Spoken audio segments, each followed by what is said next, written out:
നമുക്ക് ബാക്കിയുള്ള portions potentiometer and metre bridge ആണ്. അതിൽ നമുക്ക് ആദ്യം പൊട്ടൻഷ്യോമീറ്റർ തുടങ്ങിയിട്ട് മീറ്റർ ബ്രിഡ്ജിലേക്ക് എത്താം. സിമ്പിൾ സാധനം, അത്യാവശ്യം ചെയ്യാനുള്ള സാധനത്തിൽ നിന്ന് തുടങ്ങിയിട്ട് സിമ്പിൾ സാധനത്തിലോട്ട് എത്താം. ബീച്ച് സ്റ്റോൺ മറ്റൊക്കെ ഞാൻ പറഞ്ഞിട്ടുണ്ട് പിന്നെ. ഇനി പൊട്ടൻഷ്യോമീറ്റർ എന്താ? പൊട്ടൻഷ്യോമീറ്റർ അത് ആദ്യം ഒരു ഫീല് വരുത്തണം. പൊട്ടൻഷ്യോമീറ്റർ പറഞ്ഞ സാധനം, പൊട്ടൻഷ്യോമീറ്റർ പറഞ്ഞ വസ്തു അതെന്താണ്, അതിനെ കൊണ്ട് എന്താ ഉപയോഗം എന്നൊക്കെ. അതൊരു പൊട്ടൻഷ്യൽ മെഷർ ചെയ്യുന്ന സാധനം എന്ന് വേണമെങ്കിൽ നമുക്കൊരു വാക്കിൽ പറയാം. എന്താ ഏറ്റവും ബെസ്റ്റ് ഒരു പൊട്ടൻഷ്യൽ മെഷർ ചെയ്യാൻ യൂസ് ചെയ്യുന്ന സാധനം പൊട്ടൻഷ്യോമീറ്റർ ആണ്. പൊട്ടൻഷ്യൽ ഡിഫറൻസ് നമുക്ക് എഴുതാം.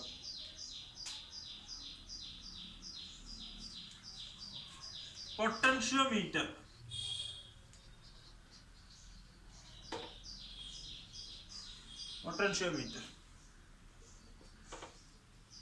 used to measure potential difference more accurate than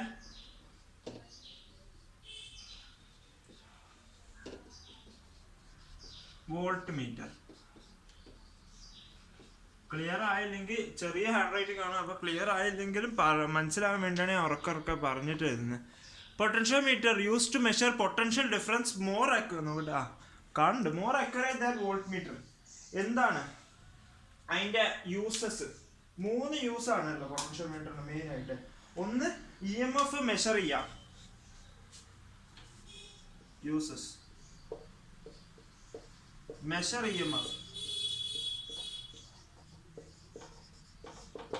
EMF measure ചെയ്യാം. Compare EMF between two cells of two cells. ഒന്ന് മെഷർ EMF, മറ്റേത് കമ്പയർ EMF ഓഫ് 2 cells, പിന്നെ find out internal resistance.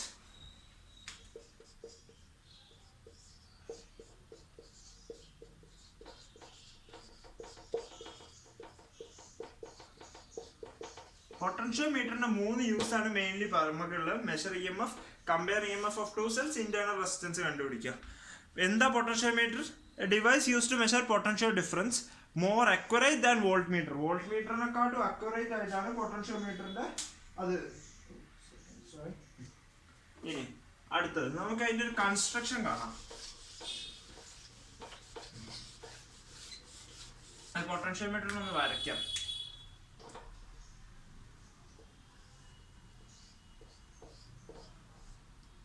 V-volt battery.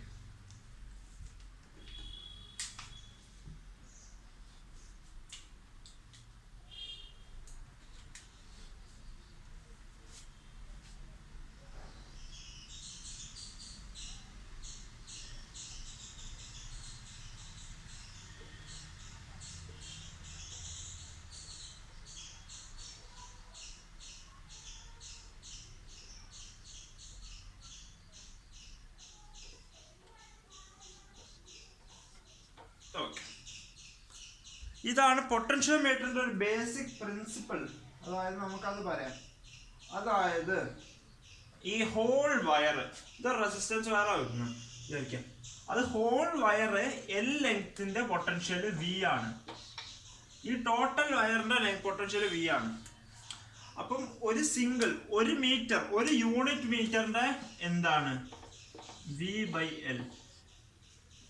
ഒരു L ലെങ്ത്തിന്റെ V ആണ് ഈ total length. അപ്പൊ ഒറ്റ length, ഒരു ലെങ്ത് മീൻസ് 1 സെന്റിമീറ്റർ അല്ലെ 1 യൂണിറ്റ് V/L. ഇതിനെ നമ്മൾ വിളിക്കുന്ന പേരാണ് K, അതായത് potential gradient.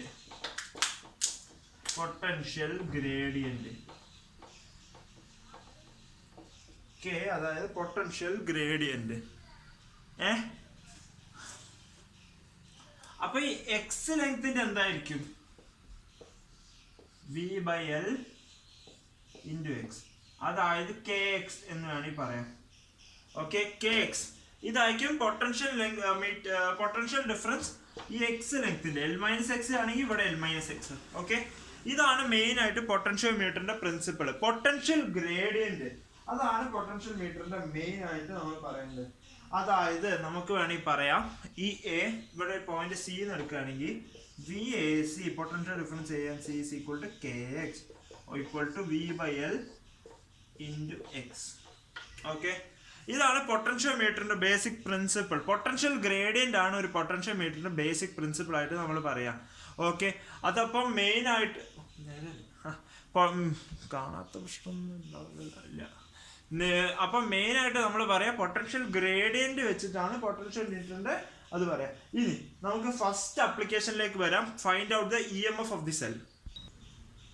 First application EMF of the cell നമ്മൾ നേരത്തെ വരച്ച ഡയഗ്രാം തന്നെയാണ്.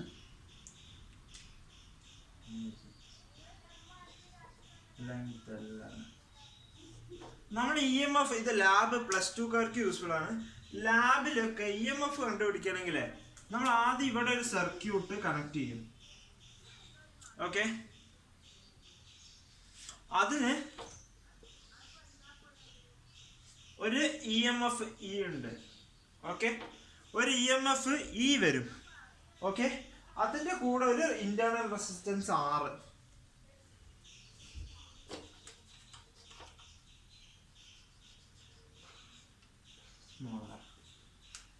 പിന്നെ അത് ഒരു ഗാൽവനോമീറ്റർ വഴി ഒരു ജോക്കിയിൽ കണക്ട് ആവും.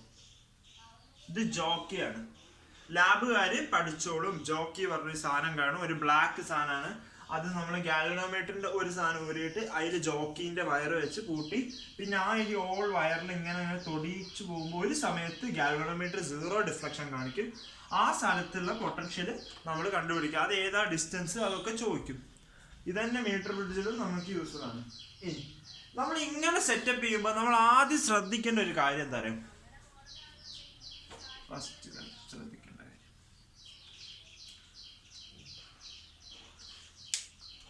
ബാറ്ററിന്റെ ഈ ബാറ്ററി ഇതിന്റെ പൊളാരിറ്റിയും സെല്ലിന്റെ പൊളാരിറ്റിയും ഈക്വൽ ആണോ? അതായത് ഇവിടുത്തെ ഇതിന്റെ പോസിറ്റീവ് ആണ്, ഇതിന്റെ പോസിറ്റീവ് ഇത് തന്നെ.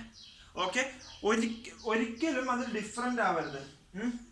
അപ്പം ഇതിന്റെ പൊളാരിറ്റിയും ഇതിന്റെ പൊളാരിറ്റിയും ഈക്വൽ ആവണം. അതായത് polarity of battery should not be polarity of battery should not be opposite of the cell. Should not be the opposite of cell. Polarity of battery should not be the opposite of the cell. Okay, അതാണ് പൊട്ടൻഷ്യോമീറ്ററിന്റെ first. ഇങ്ങനെ വെക്കുമ്പോൾ first നമ്മൾ ശ്രദ്ധിക്കേണ്ട കാര്യം. Second കാര്യം,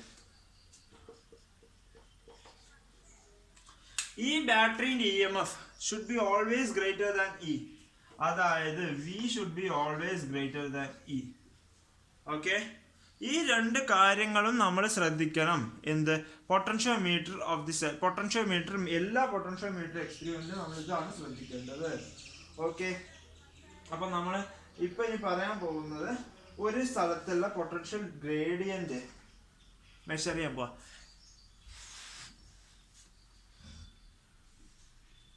ഞാൻ എന്താ jockey എടുത്തു, ഇവിടെ ഇങ്ങനെ ആക്കിയപ്പോൾ ഈ പോയിന്റ് ആകുമ്പോൾ ഈ ജോക്കി ഷോസ് 0 ഡിഫ്ലക്ഷൻ. അതിന്റെ മീനിങ് എന്താ പറയുക? ഇവിടെ ആവുമ്പോൾ ഇങ്ങോട്ടാ വിചാരിക്കുക, അപ്പൊ ഇവിടെ എത്തുമ്പോൾ 0 ആയി. ഇങ്ങോട്ടാവുമ്പോൾ ഇവിടേക്ക് പോകുമ്പോൾ ഇങ്ങോട്ടായി. ഇതിന്റെ അർത്ഥം പറഞ്ഞാൽ ഈ പൊട്ടൻഷ്യൽ ഡിഫറൻസ് ഈ ടോട്ടൽ പൊട്ടൻഷ്യൽ ഡിഫറൻസിനെ ഈക്വൽ ആക്കി എന്നാണ്. ഓക്കെ, ഈ പൊട്ടൻഷ്യൽ ഡിഫറൻസ് ഈ ടോട്ടൽ പൊട്ടൻഷ്യൽ ഡിഫറൻസിന്റെ ഈക്വൽ ആയി എന്നാണ് അതിന്റെ അർത്ഥം. അതായത് ഇതിനെ XY എന്ന് വിളിച്ചാൽ VAC should be equal to VXY എന്നാണ് meaning. Okay, VAC equal to VXY. VAC എന്താണെന്ന് നോക്കണം. ഇത് X ആണ് വിചാരിക്കുക. അപ്പൊ VAC എന്താ? KX. K എപ്പോഴും V by L. VXY എത്രയാ? E. ഇങ്ങനെയാണ് വിചാരിക്കുക. ഓക്കെ, അപ്പം E equal to XY, E equal to KX. K എന്താ? V by L into X equal to E. ഇതിൽ നമുക്ക് കൂടുതലും എക്സ് കണ്ടുപിടിക്കാനായിരിക്കും ചോദിക്കുക. ഓക്കെ, അല്ലെങ്കിൽ എക്സ് അറിഞ്ഞിട്ട് ഇ കണ്ടുപിടിക്കാനായിരിക്കും ചോദിക്കുക. എങ്ങനെയായാലും നമുക്കറിയാം. ആദ്യം നമുക്കൊരു പൊട്ടൻഷ്യോമീറ്റർ തന്നാൽ എന്താണ് ചെയ്യേണ്ടത്? അതിന്റെ battery by total length divide ചെയ്ത് കെ അങ്ങോട്ട് കണ്ടുപിടിച്ചിടുക. ഇതാണ് ഫസ്റ്റ് സ്റ്റെപ്പ്. കെ അങ്ങോട്ട് കണ്ടുപിടിച്ചിടുക. പിന്നെ നമുക്ക് അങ്ങനെ നമ്മൾ ഇങ്ങനെ ഓർഡറിലായി ചെയ്തു പോയാൽ പിന്നെ പൊട്ടൻഷ്യോമീറ്റർ സിമ്പിൾ ആണ്. ഇപ്പൊ മനസ്സിലായില്ലേ പൊട്ടൻഷ്യോമീറ്റർ? മനസ്സിലായി എന്താണ്? ഇനി അടുത്തത് ക്വസ്റ്റ്യൻ ചെയ്യണം. ഓക്കെ, ഒരു ക്വസ്റ്റ്യൻ ചെയ്യാം.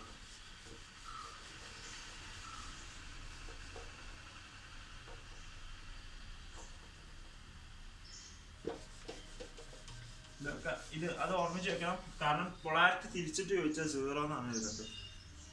അതൊരു കേസ് പോസിബിൾ അല്ല. Okay, find X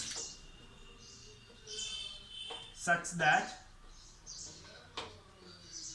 galvanometer shows no deflection.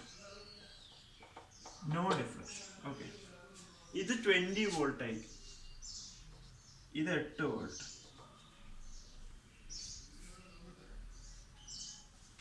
ഇത് 10 മീറ്റർ, ഇത് 2 ഓം. ഇത് പാഴാണ്, ഇതിന്റെ ആവശ്യമില്ല. സോ ഞാൻ ചോദിക്കുകയാണെങ്കിൽ ഫസ്റ്റ് നമ്മൾ കെ കണ്ടുപിടിക്കണം. 20/10 2 വോൾട്ട് പെർ മീറ്റർ. ഓക്കെ, ഇനി K into x equal to E. K 2 into x equal to 8. അപ്പൊ x equal to 4 metre. Okay, x equal to 4 metre. അതേ ഉള്ളൂ. ഇനി അടുത്തൊരു ക്വസ്റ്റ്യൻ ചെയ്യാം. ഇത് കുറച്ച് നല്ല ക്വസ്റ്റ്യൻ ആണ്. ഇത് കുറച്ചൊരു ഇത്തിരി ലേശം ബുദ്ധി വെച്ച് സിമ്പിൾ ആയിട്ട് കണ്ടുപിടിക്കാം. ഇതിൽ ഞാൻ ചെയ്യാൻ പോകുന്നത് എന്താ പറയുക, ഈ ക്വസ്റ്റ്യൻ മനസ്സിലായി വിചാരിക്കുന്നു. അടുത്ത ക്വസ്റ്റ്യൻ.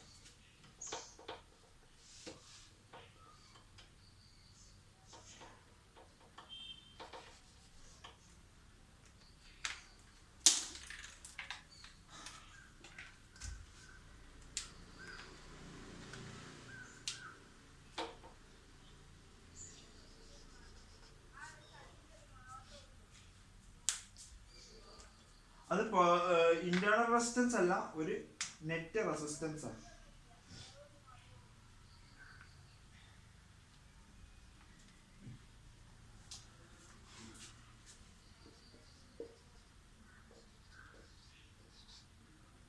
ഇത് internal resistance of the battery, net resistance. ഈ വയറിന് റെസിസ്റ്റൻസ് ഉണ്ട്, അത് 8 ഓം ആണ്. വയറിന് ഇൻഡിവിജ്വൽ ആയിട്ട് റെസിസ്റ്റൻസ് ഉണ്ട്, അത് 8 ഓം ആണ്. ഓക്കെ, പിന്നെ 12 volt 1 Om.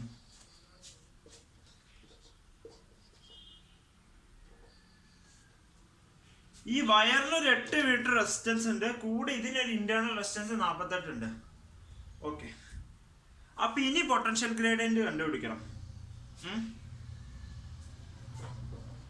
Potential difference by L ആണ്. പൊട്ടൻഷ്യൽ ഡിഫറൻസ് അവിടെ എനിക്ക് 48 എടുക്കാൻ പറ്റുമോ? എന്റെ ക്വസ്റ്റ്യൻ, 48 എടുക്കാൻ പറ്റുമോ? പൊട്ടൻഷ്യൽ ഡിഫറൻസ് എനിക്ക് 48 എടുക്കാൻ പറ്റുമോ? ആലോചിച്ച് നോക്കിക്കോളൂ. പൊട്ടൻഷ്യൽ ഡിഫറൻസ് എനിക്ക് 48 എടുക്കാൻ പറ്റുമോ?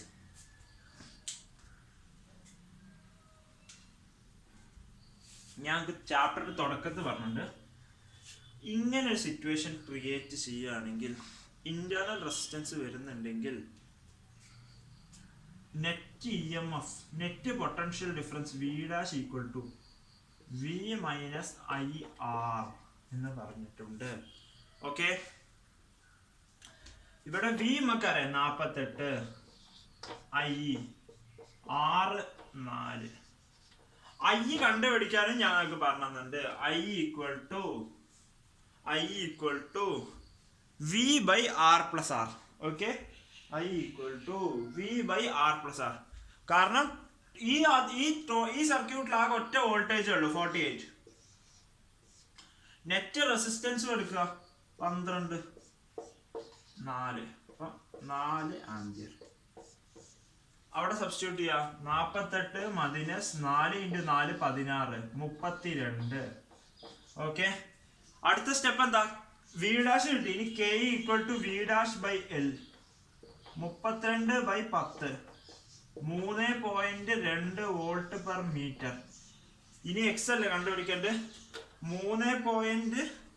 അവിടെ നിന്ന് ഇങ്ങോട്ട് 3.2 × X equal to 12. X equal to എത്ര ഇത് കണ്ടുപിടിക്കുക. ഇത് എത്ര? X equal to 3.75 metre. 3.75 metre. Okay, നോക്കിക്കോളി. ഇതൊക്കെ ചോദിക്കാൻ സാധ്യതയുള്ള കേസസ് ആണ് കേട്ടോ. കാരണം എല്ലാ NC പുറത്തുനിന്ന് ഒന്നുമില്ല, സിമ്പിൾ സാധനമാണ്. ആദ്യം പൊട്ടൻഷ്യൽ. ഇങ്ങനെ കേസ് വന്നാൽ വയറിന്റെയും റെസിസ്റ്റൻസ് തന്നു, ഇതിന്റെയും ഒരു ഇന്റേണൽ റെസിസ്റ്റൻസും തന്നു. അല്ലെങ്കിൽ വയറിന്റെ റെസിസ്റ്റൻസ് ഒന്നും തരില്ല. ഇന്റേണൽ റെസിസ്റ്റൻസ് ഉണ്ടെങ്കിൽ മാത്രമേ ഇതും തന്നിട്ട് കാര്യമുള്ളൂ. ഓക്കെ, അപ്പം നമുക്ക് ഇങ്ങനെ അറിയാം. ആദ്യം ഇതിന്റെ net potential V dash by L ആണ് വരണ്ടേ. അപ്പം ഉള്ള potential difference minus IR. I പറഞ്ഞാൽ ഈ സർക്യൂട്ടിന് നമ്മൾ ഒന്നും ചെയ്യണ്ട. ഇത് അവിടെ തന്നെ ഒരു പഞ്ചപാവാണ്. ഇതൊരു ശുദ്ധനാണ്, ഒന്നും ചെയ്യില്ല. അപ്പം ഈ സർക്യൂട്ടിൽ ഇടുന്ന total potential 48 by net resistance 12 subtract ചെയ്യുക. IR കൊടുക്കുക 32. ഇനി K കണ്ടുപിടിക്കുക 3.2. ഇനി പിന്നെ KX ഈക്വൽ ടു ഈ വെച്ചിട്ട് സബ്സ്റ്റിറ്റ്യൂട്ട് ചെയ്യുക, ആൻസർ കണ്ടുപിടിക്കുക. കഴിഞ്ഞു. മനസ്സിലായെന്ന് വിചാരിക്കുന്നു. വേണമെങ്കിൽ ഇതുപോലത്തെ ഒരു ക്വസ്റ്റ്യനും കൂടി ചെയ്യാം. വേണ്ട, ഒരു ക്വസ്റ്റ്യൻ ചെയ്യുന്നില്ല. ചെയ്യണം.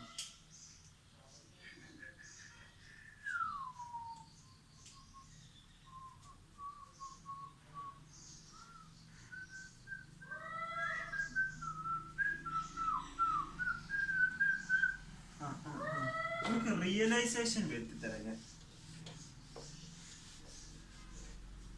ഒരു റിയലൈസേഷൻ വരുത്തിത്തരാം. കണ്ടോ, അതിന് പറ്റിയൊരു ക്വസ്റ്റ്യൻ ആയിട്ടുണ്ട്. വാല്യൂ 46 4 20 ഇത് 20 40 വോൾട്ട് 6 വോൾട്ട് 4. ചെയ്യാം. എന്താ എക്സ് എത്രയാണോ കണ്ടുപിടിക്കാന്ന് വെച്ചാൽ നമ്മൾ ആദ്യം എന്താ ചെയ്യാം? Net K equal to V dash by L. V dash കണ്ടുപിടിക്കണം. V minus IR. I എത്രയാ? 40/10. 6 + 4 10 4. ഓക്കെ, അപ്പം 40 മൈനസ് 6 × 4 16 വോൾട്ട്. ഓക്കെ, ഇനി K എത്രയാ? 16/10 1.6. Okay, K equal to 16/6 1.6. ഇനി അടുത്തത് K × X equal to E. K 1.6 × X equal to 20. X equal to 12.5 centimetre. Okay, ready അല്ലേ? ഈ ലെങ്ത്തിന് 10 metre ഉള്ളൂ. പക്ഷെ എനിക്ക് കിട്ടുന്ന വാല്യൂ 12.5 മീറ്റർ. അതിന്റെ റീസൺ എന്താ? അതിന്റെ റീസൺ ഒരു കോപ്പുമില്ല. നമുക്ക് കിട്ടിയത് 16 വോൾട്ട് ആണ് നെറ്റ് വോൾട്ടേജ്. ആ 16 വോൾട്ട് മാത്രമേ ഈ സർക്യൂട്ടിലേക്ക് വരൂ.